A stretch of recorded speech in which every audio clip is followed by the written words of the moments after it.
Quand on parle de philosophie, c'est toujours Socrate, Platon, Aristote qu'on cite.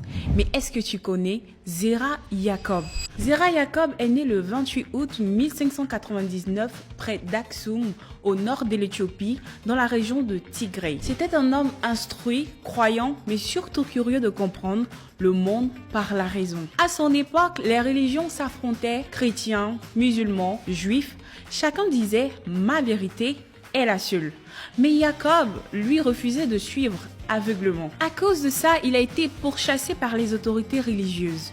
Il a fui et s'est réfugié dans une grotte au bord de la rivière Takaz. C'est là qu'il a trouvé sa paix et qu'il a commencé à écrire son œuvre, le Hatata, qui veut dire l'enquête.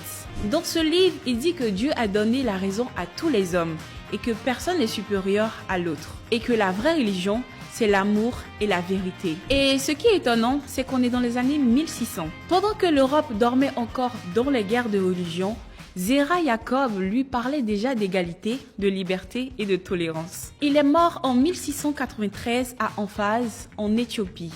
Alors souviens-toi, avant la lumière d'Europe, il y avait déjà la lumière en Afrique. Et toi, connaissais-tu cette histoire de Zera Yacob, le philosophe africain? Dis-le moi en commentaire.